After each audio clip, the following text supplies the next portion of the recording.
ಎಲ್ರಿಗೂ ನಮಸ್ಕಾರ ಕಣ್ರಪ್ಪ. ಎಲ್ಲರೂ ಚೆನ್ನಾಗಿದ್ದೀರಾ? ನಿಮ್ಮ ಆಶೀರ್ವಾದದಿಂದ ನಾನು ಚೆನ್ನಾಗಿದ್ದೀನಿ ಕಣಪ್ಪ.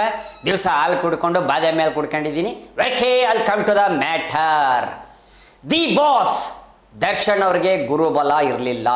ಭವಿಷ್ಯ ನುಡಿದಿದ್ದಾರೆ ಒಬ್ಬರು ಗುರುಗಳು ಭವಿಷ್ಯ ನುಡಿದಿದ್ದಾರೆ.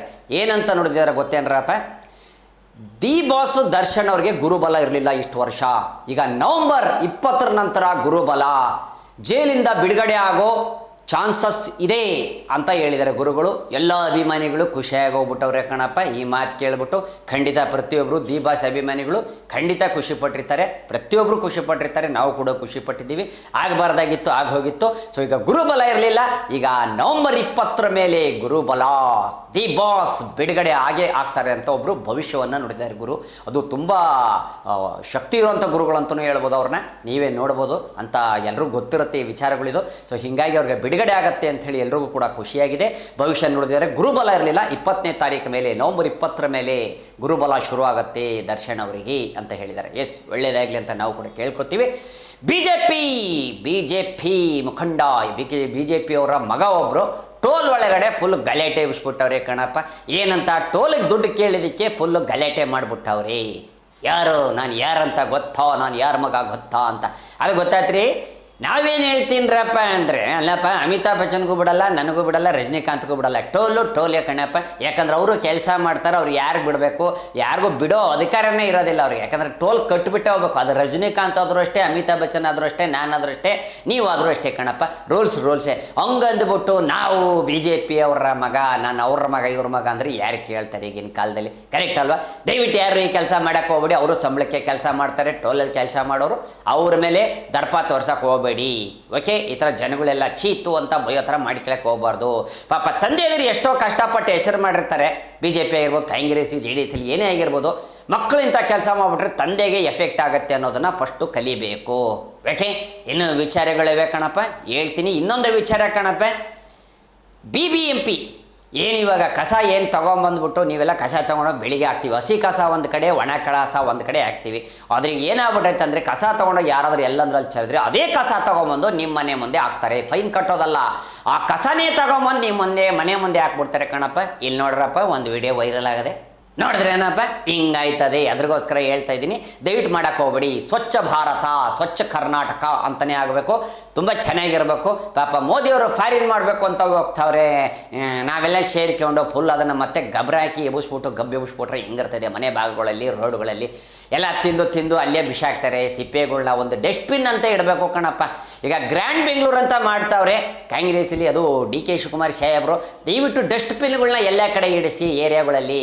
ಸೊ ಎಲ್ಲ ಅದರೊಳಗಡೆ ಹಾಕ್ತಾರೆ ಅನ್ನೋದು ನನ್ನ ಉದ್ದೇಶ, ಜನಗಳ ಉದ್ದೇಶ. ಓಕೆನಾ? ಎಸ್, ಇನ್ನು ವಿಚಾರಗಳೇ ಕಣಪ್ಪ, ಹೇಳ್ತೀನಿ. Just wait and watch. ಇನ್ನೊಂದು ವಿಚಾರ ಕಣಪ್ಪ, ಅಭಿಮಾನಿ ದೇವರುಗಳೇ.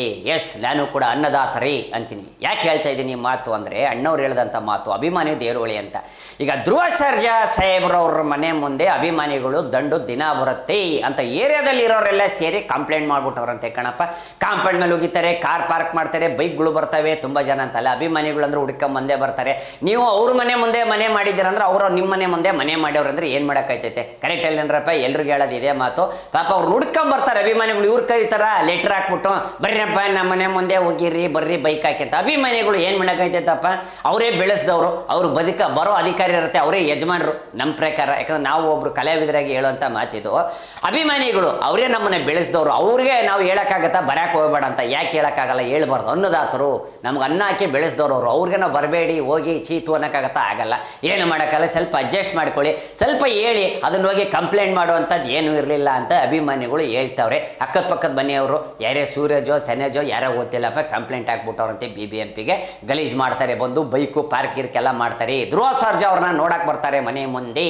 ತುಂಬ ಗಲಾಟೆ ಆಗುತ್ತೆ ಇಲ್ಲಿ, ಹಂಗೆ ಅಂತ ಹೇಳೋರೆ. ಆಯಿತು, ಸಮಾಧಾನ ಮಾಡಿಕೊಳ್ಳಿ. ಅವ್ರು ಹೇಳ್ತಾರೆ, ಸ್ವಲ್ಪ ಕಾರ್ಗಳು ಎಲ್ಲೇನೋ ಪಾರ್ಕ್ ಮಾಡಿ ಬರ್ತಾರೆ. ಆ ಥರ ಎಲ್ಲ ಮಾಡೋಕ್ಕೆ ಹೋಗ್ಬಾರ್ದು. ಅಭಿಮಾನಿ ದೇವರುಗಳು.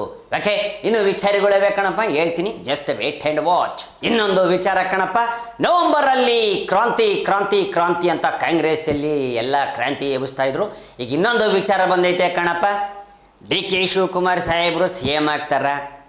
ಇಲ್ಲಪ್ಪ ಅಂದರೆ ಇನ್ಯಾರ ಆಸೆ ಇಟ್ಕೊಂಡವ್ರೆ ನಿಮಗೆಲ್ಲ ಗೊತ್ತೈತೆ. ಡಿ ಕೆ ಅವ್ರು ಬಿಟ್ರೆ ಇನ್ನು ಯಾರ ಸ್ಥಳ ತುಂಬೋದು ಅಂತೇಳಿ ಮಾತುಕತೆಗಳು ನಡೀತಾನೆ ಇವೆ ಕಣಪ್ಪ. DCM ಪರಮೇಶ್ವರ್ ಅವ್ರೂ ಹೇಳ್ತಾರೆ. ಇನ್ನು ಅದು ಬಿಟ್ಟರೆ ಇವರು, ಅವ್ರು ಬಿಟ್ಟರೆ ಇವರು ಅಂತ ನಮಗೂ ಕ್ರಾಂತಿ ಶುರು ಆಗ್ಬಿಡೋದೆ. ನಮ್ಮ ಎದೆ ಒಳಗಡೆ ಕ್ರಾಂತಿ ಶುರು ಆಗ್ಬಿಡೋದೆ ಕಣಪ್ಪ. ತಲೆ ಒಳಗಡೆ ಕ್ರಾಂತಿ ಶುರು ಆಗ್ಬಿಡೋದೆ.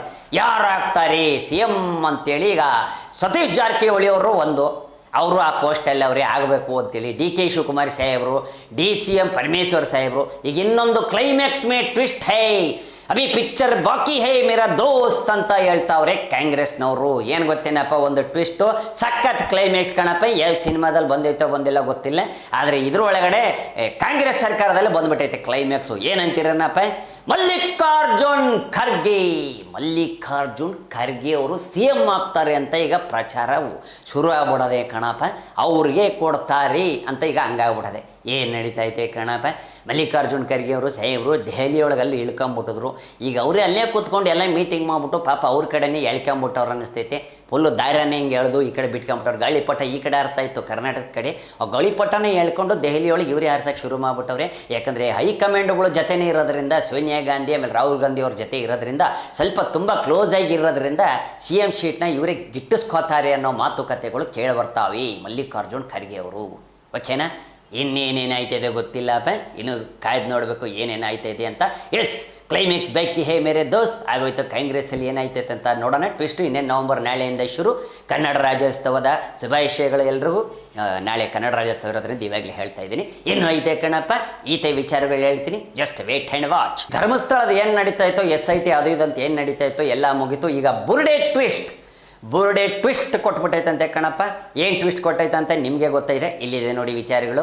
ನೋಡಿದ್ರ, ಬುರ್ಡೆ ಟ್ವಿಸ್ಟ್, ಧರ್ಮಸ್ಥಳದಲ್ಲಿ ಬುರ್ಡೆ ಟ್ವಿಸ್ಟ್ ಏನಾಗೈತೆ ಏನು ಎತ್ತ ಅಂತ ಈಗ ತನಿಖೆ ಒಳಗಡೆ ಗೊತ್ತಾಗಿದೆ ಅಂತ ಹೇಳ್ತಾವ್ರೆ. ಕಾದು ನೋಡ್ಬೇಕು ಕಣಪ್ಪ, ಏನಾಗುತ್ತೆ ಏನು ಎತ್ತ, ಯಾರ್ದು ಬೋರ್ಡೆ ಏನು, ಯಾರು ಚೆಲ್ಲಿದ್ರು, ಯಾರು ಮಾಡಿದ್ರು ಏನು ಅಂತ ಬರುತ್ತೆ. ಓಕೆನಾ? ಇನ್ನು ವಿಚಾರಗಳವೆ ಹೇಳ್ತೀನಿ, ಜಸ್ಟ್ ವೇಟ್ ಆ್ಯಂಡ್ ವಾಚ್. ಇನ್ನೊಂದು ವಿಚಾರ ಕಣಪ್ಪ, ಇವತ್ತು ಹೈಕೋರ್ಟಲ್ಲಿ ದರ್ಶನ್ ಮತ್ತು 17 ಜನ ಯಾರ್ಯಾರಿದ್ರು ಅವ್ರನ್ನೆಲ್ಲ ಕರ್ಕೊಂಡು ಇವತ್ತು ಕೋರ್ಟಿಗೆ ಕರ್ಕೊಂಡು ಹೋಗ್ತಾ ಇದ್ದಾರೆ. ಇವತ್ತು ಏನಾಗುತ್ತೆ ಅನ್ನೋದನ್ನು ಕಾದು ನೋಡಬೇಕು. ಸೊ ಎಲ್ಲರೂ ಕೂಡ ಪ್ರಾರ್ಥನೆ ಮಾಡ್ಕೊತಾ ಇದ್ದಾರೆ, ಅಭಿಮಾನಿ ದೇವರುಗಳು ದರ್ಶನ್ ಸರ್ ಅವರು ಹೊರಗೆ ಬಂದುಬಿಡಲಿ, ಹೆಂಗೆ ಬಂದುಬಿಡಲಿ ಅಂತ. ಸೊ ಪ್ರತಿಯೊಬ್ಬರು ಏನು ತಪ್ಪಾಗಿದೆಯೋ ಗೊತ್ತಿಲ್ಲ, ಒಟ್ಟು ಕೋರ್ಟ್ ಏನು ನಿರ್ಧಾರ ಮಾಡುತ್ತೆ ಅಂತ ಕಾದು ನೋಡಬೇಕು ಕಣ್ರಪ್ಪ. ಇಷ್ಟು ವಿಚಾರ ಕಣಪ್ಪ. ಬೆತ್ತಿನಿ ಕಣ್ರಪ್ಪ, ಶೇಂಬುಲಿಂಗಲ್.